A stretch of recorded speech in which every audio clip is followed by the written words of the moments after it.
Welcome back to day number 4 of the 5-day book selling workshop. Hopefully everybody's gotten their account set up. You're going through, you're scanning, you're analyzing items, you're playing around with Scout IQ, you're pumped up, ready to make this happen. Now we need to talk about how to source books. This is the fun part. This is where the rubber meets the road. And there's probably, there's got to be 40 or 50 different ways that we utilize. So many ways to source books. Thousands of ways. And tons of other items as well. Like the fun doesn't stop with just books. That's how we start. But today we're going to share our top 5 ways to start. Yeah, just 5 right now, because I might leak out a few extra. We definitely can. But the thing that I'm worried about is I know when I was new to selling on Amazon, or even when I started eBay back in the day, like everyone always said, do all these different things. And then guess what? It's paralysis by analysis. Is that the saying? You just get so overwhelmed. So we want to share 5 concrete, actionable, easy ways that you could start sourcing books to start finding inventory. And that's the name of the game when it comes to selling books or selling anything on Amazon. How do you make more money? How do you sell more items? Find more inventory, buy more inventory. And it's not just about buying more inventory, right? A book isn't just a book. It's all about how's the sales rank, how's the profit, how's the ROI, how's the turnover. And we talked a lot about this in our initial training for day number 3. But overall, the goal should be to find more books, find more inventory, considering it has good ROI, turnover, e-score, profit. Exactly. Follow those triggers. Use the good sales rank books. Send in stuff that turns green, and you'll be safe. If you send in a bunch of red stuff and you're like, it said it was profitable and it doesn't work out for you, it's because you're not sending in good stuff. Send in fast selling stuff with good profit, you'll be okay. And I want to say right now, be sure if you haven't yet, go follow Avery on his YouTube channel, on Instagram, over at Romer the Romer. Romer the Romer on everything. Likewise, for my people, follow Steve. If you're not following him already, you guys should be subbed. Yeah, we've got, social media, YouTube. We have free Facebook groups, so definitely check it all out. And make sure if you haven't yet, once you get to day 5, you'll be ready. But get yourself a free 14-day free trial to go to Lister so you could start rocking and rolling. But let's jump right into things. Let's get into the fun stuff everybody wants to know about. How do you start sourcing books? And the first way that I always recommend, because I'm all about being on a budget, right? When I start a business, I'm not always I've started a lot of business over the years. And when I first started a business, I'm like, am I even going to like this? Is this going to be a good fit for me? Is this legit? And we could tell you all day long until the sun comes up, sell books, it's great, but some of you guys might not even know who we are. And are these guys full of baloney? Does this even work? You've got to try it for yourself. So let's be skeptical. And the last thing I would want is for you to spend a bunch of money, buy all the supplies, set up an LLC, and then do nothing. Prove to yourself that this works. Prove to yourself you can turn a profit, and then reinvest in your business. Start growing from there.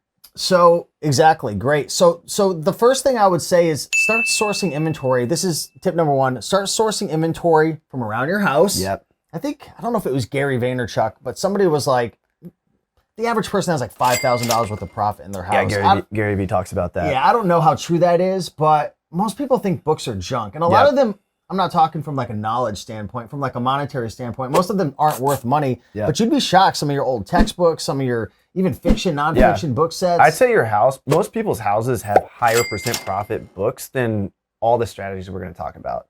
And the reason for that is nobody has scanned through your books yet. When we talk about these other strategies, there's probably other people that have been through the course, or maybe they heard about it, or maybe they've been selling books for a few years. They have access to those books too, but nobody has access to the books at your house. So generally you'll find 15, 20, 30% of the books at your house are good to sell on Amazon. And also you don't have to worry about, let's be real, and we're probably gonna, flip over to some different clips of thrifting. And I think you have a clip you wanted to share of being at a library sale a while back. But when you're at a library sale or a thrift store, these different methods we're going to talk about, you got to worry about competition or people looking at you. You feel like maybe people are judging you. I don't know about you. For sure. Yeah. When I first started, I was scared. Dude, I was so sketch. I was in this Goodwill and I was scanning, and I was scanning with my phone. I didn't even buy the Bluetooth scanner yet. And my energy was just so off because I felt like I was doing something bad. Illegal, and, right? Dude, the manager was walking by and was looking at me what is this kid doing? And I was looking back and I scanned one shelf. And it was, in hindsight, it was so stupid what he did, because I purchased a whole cart filled with crappy books. Yeah. I was buying all the thrift stores books and they weren't even good because I didn't understand the stuff we're teaching you. I didn't understand sales rank. I didn't understand e-score. I didn't understand if a book turned green, it was good, or red, it was bad. Like I think at the time I wasn't even using like a scanning app. Maybe I was, but anyway, back to the point. Like I filled a whole cart of books that were trash. Yeah. And he got mad at me. He kicked me out of the store. When I filled up a cart, he thought I was getting one over on him. He was like, oh, this kid's making a bunch of money off the books. In hindsight, I was doing the store a favor because I was buying all their trash books, you know? And so that was like one of my stories where like that's the only time it's ever happened to me. And it was because I was so weird about it. And you'll feel weird the first time. Yeah. You'll get over it, but just know that like what you're doing is good. You're buying books, you're getting them back in the system. You're going to provide the book to a reader somewhere in the middle of Idaho.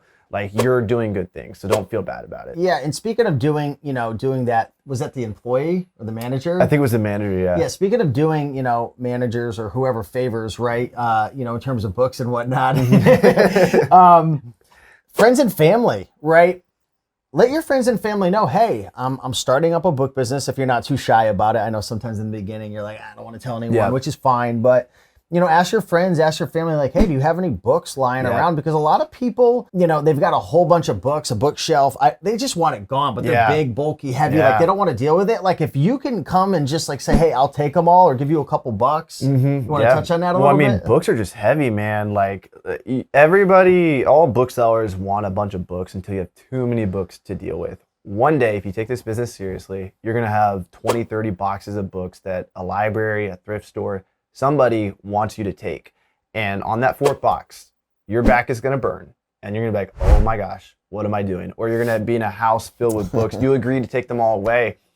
When you feel that, remember that feeling that you feel like, oh my gosh, this is overwhelming. There's so many boxes of books. I don't know what to do with them. Remember that feeling, because that's the feeling that everybody who has too many books has to deal with. And you are the solution to their problem. We'll get more into those techniques, but just remember that feeling, because while you're looking at these as golden nuggets, you're looking at these as like dollar bills, other people are looking at these as like a bunch of weight they have to carry. They're looking at it as a problem. So remember, books are a problem for a lot of people. You're the solution, and you can turn those books into dollars. Yeah, I was going to move right into sharing like 4 of my top secret tips for thrift stores, but I want to skip that and segue into a really great app that I got to credit you about. You taught me about this app.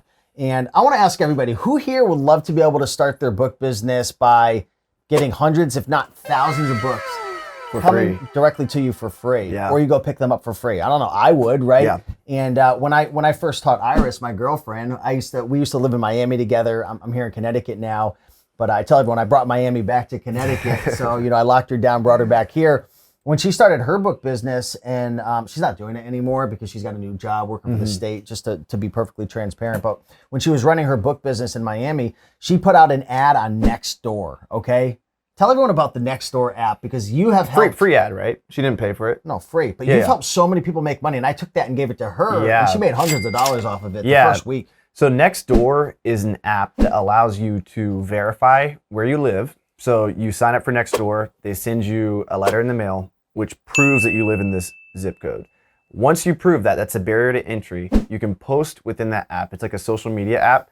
You can hire work. It's not really made for business. It's more for like community, right? Or a little bit of business interaction. But Mostly basically, community, it's a community-based app. Everybody knows that you're nearby. And what you can do is provide value, post pictures of yourself with books. You can put an ad. He's calling it an ad, but it's free. What you do is you just put, hey, I will pick up all your books at no charge, and I run a book business, and I'll get all the books back into the hands of readers. Any books that I don't sell online for a profit, you don't have to say that, but I like to be transparent. I'm going to give to Goodwill or Salvation Army or use bookstore.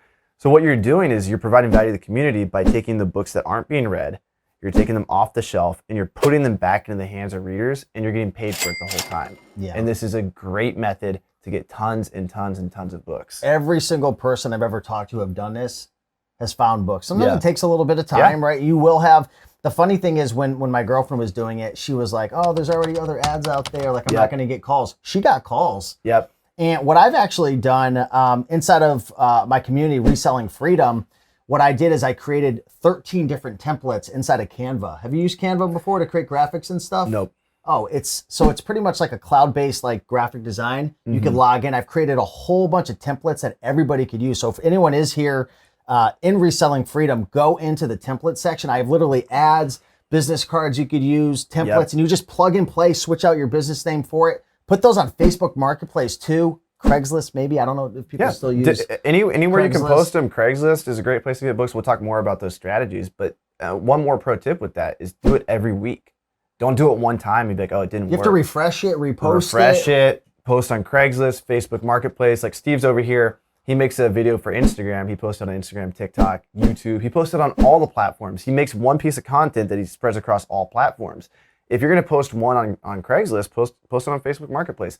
Post it on Nextdoor. Post it on your personal Facebook page. Post it everywhere and do it every week. If you do pick that, up your damn phone. I hate to say it like that, but I had friends who do it and they're like, yeah, like I'm getting calls, but like I'm not picking up, and I call back and they don't. Like, you got to pick up your phone when they call. Like that lead is hot. Reply to the comments, interact with people. And then on Nextdoor, you can actually get momentum. So when you go pick up books from somebody, from Susie, pull your phone out with Susie and all the books and be like, hey, I'm with Susie in the community, zip code 37205, wherever you're at. And be like, hey, I'm here in Nashville, and take a selfie with her, all the books, and then I guarantee you that'll lead to like 10 more people. Oh, yeah. That's a great tip. Social proof. And again, Facebook Marketplace as well. I'm not going to go too deep into this, but you can use Facebook Marketplace to get books locally. Yeah. Great opportunity because the competition's way lower. Yeah. But you can also hand pick books to source on Facebook Marketplace. You pay for shipping, they'll ship it directly to you. That's a form of online arbitrage, a bit more advanced. Yeah. I probably wouldn't. And generally, Facebook Marketplace people know the value for their books, so they want a little bit more. But Nextdoor people are more like, oh, this person has a book business. They're going to get my books back into the hands of readers. Therefore, they give you their books for free. Yeah. And you're driving across town. You're picking their books up, so you should 100% take their books for free. You don't have to pay for books. It's a lot of work to get these. So don't feel bad for taking somebody else's books that aren't being read and giving them to people who will read them and making money in between. Yeah, and there's a lot of books out there, really stupid, just weird niche books. Honestly, like weird books. Yeah. Like some of the books that my mom picks up, because she's been doing this for a while. I mean, I weirder the couldn't better. even tell you about some of these books. Like some of these weird, just really odd, unique, obscure, just like, you're just like, what? Who the heck would want this? Those are the books that do well. Exactly. It's the books that are like mass-produced paperbacks. You know all about it. It's like Harry Potter. Yeah, it's like a lot of those Twilight. aren't really worth that much money. So look for the weird stuff. Now, let's talk about thrift stores a little bit. I've got 4 tips. We all know we should be going to thrift stores, right? Now, as a prerequisite, let's talk about, because I know you've talked about this a lot, mapping out like a thrift store route, how to find thrift stores, like how can folks find thrift stores near them and figure out which ones to go to. And then I'm going to get into 4 of my top secret, I don't know if they're top secret, but 4 tips. Best thing to do is go on your phone, go to Google Maps and just type in thrift stores and put a pin at every thrift store around you. Then type in used bookstore, put a pin for every used bookstore around you. You got Second and Charles on the East Coast. You got Boomerang Books if you're up near Boston. You got Powell's Books on the West Coast. You got Half Price Books. You got McKay's if you're in the South. I was going to say McKay's. I've never been to a McKay's. All over the place. You got used bookstores. You got Savers thrift stores up here. Savers. Out west, you got, I think they have Savers out west too. Down south, we don't. We got Goodwill, Salvation Army. You got all these different places. So map out, and then libraries on top of that. Pro tip, like if you're up in the Northeast, you're spoiled rotten. Every single library has an ongoing library sale. If you're in the South, it's like 50-50. But call the libraries, see if they have an ongoing sale. That's just like a small book section that, and sometimes it's huge, but a lot of times it's just like 1 or 2 shelves of books that they have for sale. And make a map of like 20 or 30 places. And I'm stepping into the territory where I might overwhelm them a little bit because I'm saying put 20 different locations on your map. But the reason why I do it this way is like you have no excuse. If you go into a location and the books suck, meaning you scan 200 books and you get nothing, that's probably a pretty bad spot. All you have to do is get in your car and drive to the next location and start scanning again. So get all those locations we just said, thrift stores, used bookstores, and libraries. Those are the top 3. I mean, there's other places we could go to, but that'll cover your bases. Yeah, exactly. And it's a lot of trial and error, and I'll jump to this right now. One of the tips is when you're new to selling books or just going thrifting, again, Goodwill, Salvation Army, Savers, there's a lot of thrift stores. When you're new, there's a lot of experimentation in terms of what day should I go? Like in my area, Savers, there's a couple days I know they don't put out inventory, so I ain't gonna be over there, right? Yep. One tip I can give, this is what my mom did. She got herself like a little tiny journal. She would bring it in her car. And when she would visit different thrift stores, she would write down a note. How many did I find? What was the time? How much profit I made? And over time, she started to learn what days, what times were best. Talk to the staff, the employees, ask them, hey, when do you bring out books? Introduce yourself. My mom, she's funny. Like she'll bring donuts and like, that's the best thing you can do is build relationships, go to the same places, learn the cadence of the thrift store, learn the cadence of the library. The biggest challenge for me traveling all the time, when I first started this business, I was living in my car. I traveled all the way to California, up to Washington, back all the way across to Portland, Maine, all the way down. And my biggest struggle was I would walk into a place and I'm like, I don't know when they restock. I don't know the manager. I don't know the newest colors, what inventory is new, what's old. So many nuances, but the mama prophets of the towns I went to, they knew, oh, what's this kid doing? He's going in on a Wednesday. The books were put out on Tuesday. What a punk. Exactly. What is punk doing? And, I was scanning the leftovers of all their books. I was getting new stores every day, but own your city. Know what time the new books come out. Know the managers. It might feel weird. I felt weird doing this starting out, but bring coffee. Bring donuts. Do that stuff. It feels weird to like gift someone you don't know, but trust me. Like if you say nice things to people and you bring them food and you actually have a good heart, like people will reciprocate well. And this is another tip. Some of the thrift stores don't really like this, so you got to be respectful. But when new inventory comes out, when Goodwill is bringing out that blue bin, you remember, right? When you used to hit the thrift stores hard all the time. We source from a lot of different places now. I just force myself back there and find the blue bins myself. You want to hear a funny story? What's that? So at a Goodwill, this is funny. I'm curious what you folks would do. So the big blue bins where they come wheeling out and there's like 6 carts on it where they get filled up with books? Trust me, you want to attack those bins because that's the newest inventory. The newest inventory is always the best. Always the best. Folks might think, I'm going to look for the color because there's typically a color coordination like red, blue, green, and every week they change it. And some of them do half off. It depends where you live. Right. A lot of people are always asking, hey, what's the oldest color? Because I want to get 50% off on that. No, that's been scanned through a million times. You still might find some low-hanging fruit, but you're going to find things that make a couple bucks. Right. Of course, there's exceptions to the rule. Maybe someone like messes something up and they don't scan it. But non-barcode books, stuff like that. There's this guy who used to he would come in with a stool and he would park his stool in front of the new cart that comes out. And when my mom or anybody would go to scan the books and stuff, he would give everybody dirty looks. Like he would claim the cart. What would you do in that situation? I mean, he's a businessman. He claimed it, man. Yeah, I would He brought his stool. Kick over that stool as hard as I can and just start scanning those books.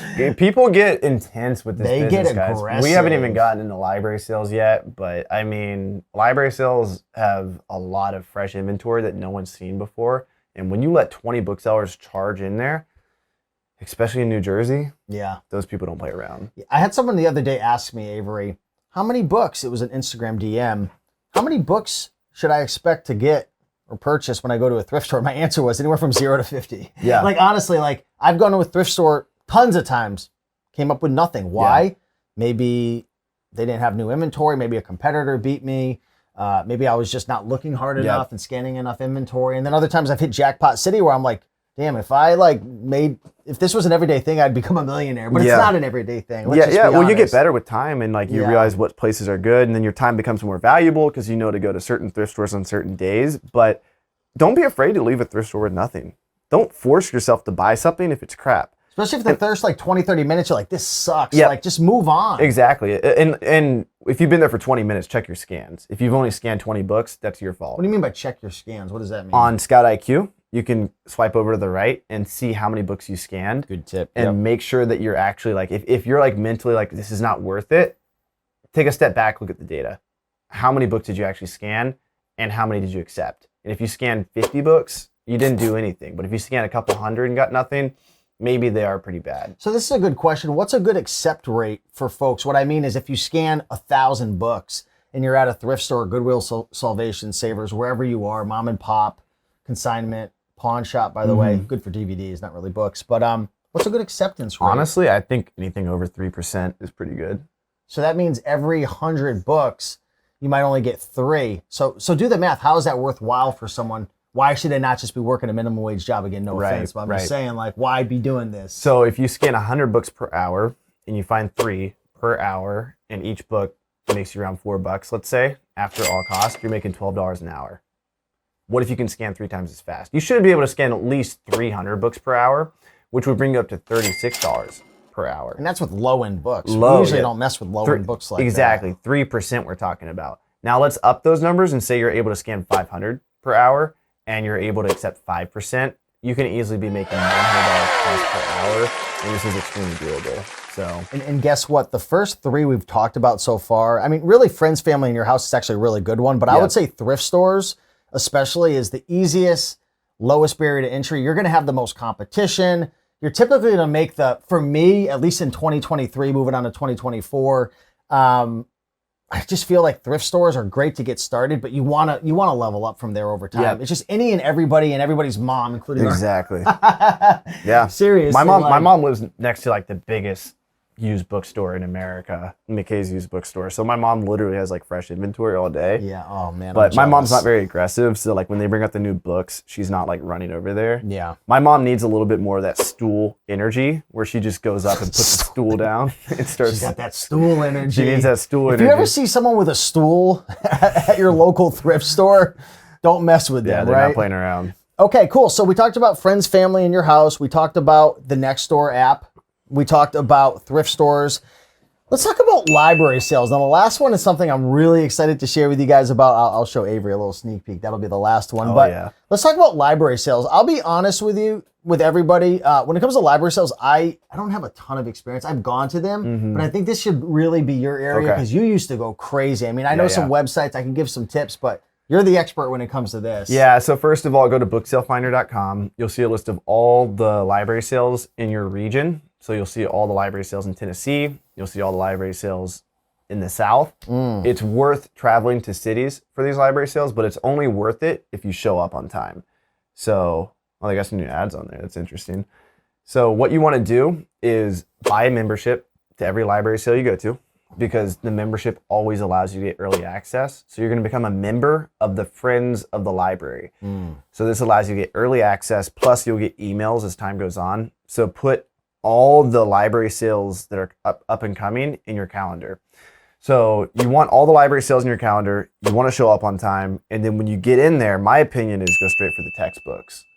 That's got to be where everyone's going, though. Yeah, go straight for there's a reason for that. They're the most profitable books. So I know some people, I think Mike says he likes to go for other categories. Is it Mike or somebody likes to go for other categories? I prefer to go for the most money, which is the textbooks. So when you go in, get there early, go straight for the textbooks, and then after that, anything that's weird, nonfiction. But do you bring like a cart or something? How do you wheel all these books around? Like, what's the best strategy? My favorite combination back in the day was if you go to Home Depot, you can get a collapsible dolly. I would get a dolly, and I would stack 2 boxes of books on it. And then if you fill up 2 boxes of books at a library sale, if you're selective, that's a lot. But I would usually fill up like 5 or 6. What do they usually charge for books at a library sale? Anywhere from $2 to $3 to 25 cents sometimes. So, and usually the last day of the sale, they'll drop the prices to 25 cents. So, but really like the money's getting there early. See, the one I went to, I don't know if you ever heard the story when it was my first library sale I went to, Yeah, and you I went told to me, like, grab a freaked book, out. and this guy said "F you," and he like cussed me out, and I'm like, does this Yeah. guy like not like me from YouTube? I always have to be, I don't know Yeah, who's yeah. watching, so like I didn't do anything. Right. Plus he was twice my size, but you know, I don't got the Dude, wrestling moves like you, man, with his cauliflower ears. They get crazy, man. These library sales get crazy. Like People are aggressive. yeah, in New Jersey, like man, they were like knocking over textbooks, and like people like the adults just turned into kids, and I'm like, I was Animals. 20, I was 23, 24 at the time, and I'm like, there's like 56-year-old women and men like pushing each other. Oh and, like, yeah, they're not playing. yeah. So, But they were charging 10, 11, 12 bucks for a book, and I was shocked. okay. Yeah, that blew my mind. If Yeah. that was a normal thing. And don't be afraid to pay $10 for a book if it makes you $50 and it sells good. Like don't like that's a big mistake booksellers make, because we're economical and we're frugal, we're cheap, you know. But don't be afraid to spend $10, $20, $30, $50 on a book. If you spend $50 on a book that makes you $150, buy it all day. Yeah. You know, I was at the library sale in New Jersey, and at the very end, this is what happens. Everyone leaves at the same time. What you should do is stick around.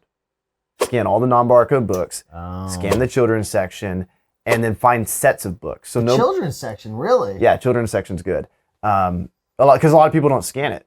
Like a lot of people are like, "Oh, this is worthless." I've sold some pretty weird children's books, and I'm like, that's worth $40. Yeah, you'll scan a paper thin children's book, Yeah. and it'll be worth $40 It's just rare profit. for some reason. Yeah. So I found a set of books in the corner, and I did the manual search on Amazon. Found it was going for $2,000. Everybody else was leaving the library Is that sale. the Jewish set you're talking The about? Jewish set, man. yeah. He loves talking about this Jewish set. That's my Are you biggest. even Jewish? No, I'm not. I You're am. I'm Jewish half though. Jewish. I probably sold it That to. should have been my book, I man. probably sold it to your synagogue or something. Somebody bought it at Amazon Prime. They needed it the next day. I had to have it. But yeah, I mean, like not waste your time, but wait when you're at library sales. Wait till the very end, and everyone's gonna leave at once. Don't be a sheep.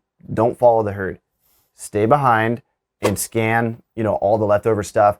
Do the manual lookups. There's so much money at library sales. You can make thousands of dollars profit. And you can just go to normal libraries too. You don't even have to go to sales. Like where I live in my town, they have a library sale going on like all the time. Yeah. So there's ongoing library sales, and then there's like big library sales that Yeah. only happen like once a year or once every couple months. So, and also don't just go to library sales on booksalefinder.com. Library sales on booksalefinder.com are going to be very competitive. Call all your libraries up and make a point to go to the library sales that are not on booksalefinder.com, because those library sales are going to have less competition, and sometimes you'll be the only person in a library sale. Like you'll be the only scanner. So if you find a library sale that's not advertised on Book Sale Finder and you're the only person there, don't be surprised if you leave with like 30 boxes of books. Yeah. It's insane. Oh, I've done that at my local library. I did that one time, and it was insane. Yeah. It's called a honey hole. You hit a jackpot. It's Exactly. Jackpot City, but it's once in a while, and that's what makes this business fun. Yeah. You will strike out. You will have times you want to quit. There'll be times you want to give up. You'll have times where you're like, I don't know if this is for me. Yep. But it's those highs and it's those jackpots, you know. Exactly. So okay, cool. So we covered friends, family, sourcing from your house in the beginning, thrifting, library sales next door. And then this last one I want to share. This one's close to my heart because this is how I source most of my inventory now. Now, I do want to say this is a bit more advanced. It will require more capital, more skills, more training. What are your thoughts on what I'm going to share? And I'll Yeah. I mean, like definitely I would recommend make sure that you know how to flip an item. Like prove to yourself that you kind of understand e-score, sales rank. have some sales already. Yeah, profitability and stuff like that. You understand the Amazon fees, and then this is a great method. So what I do, and some of you folks may already know if you've been following me for a while, I buy items off of eBay.com and I sell them on Amazon FBA. Now, I started with books. I don't do as many books now because there's so many other products. I flip DVDs, I flip electronics, I flip tools, A I lot flip of stuff. puzzles, You're just showing me beforehand. video games. I sold some engine turbine, or I didn't even know what it was. We were looking for some wholesale suppliers afterwards too. Wholesale's away, but not in the beginning. So we buy everything from eBay.com. So there's a whole method that I teach, that I do. I actually have a free web class if folks are interested. I guess maybe you can put a link. We can put a link down below for folks. Go through that. It's a 90-minute training. It'll literally share some of the softwares I use. I have an advanced software that I use. I don't own it, but I have a whole method to the madness. So if you want to be able to source items like books, DVDs, board games, video games, all types of freaking items from home without leaving your house. If you want to just show up to your house, throw it in a box, ship it to FBA. You see it, man, in the garage. And we'll be showing it when I do we do our listing video with go. We'll show them your profits shipping. too, so they know it's real. He's doing like 50K. He's doing 50K sales a month, but he's doing like 12 to 15K profit. So so definitely check that out. But just know if you're, I talk to a lot of folks who message me, and my mom she's had 2 surgeries on her knees. I have a lot of followers and fans and people who follow me. She didn't use a stool? No. There's already a stool man there. If she comes up with a stool, there's gonna be like a stool battle to the death. But you can do this from home. Like I have people who follow me and they're like, Steve, I'm disabled. I have health conditions. I have issues. Yep. You don't have to go thrifting. Obviously, you're only going to be able to source so much from your house. Library sales, it's a lot of energy and effort. And I personally don't like library sales. They're stressful. Gives me anxiety. I'll tell you that they're stressful, but it's like what's the best way to explain? It's like a piñata. of like books. Like everyone's like hitting it, and then when the candy busts open, everyone's trying to grab. It's literally like that. There's probably a better analogy, like an Easter egg hunt or something. Everyone's freaking.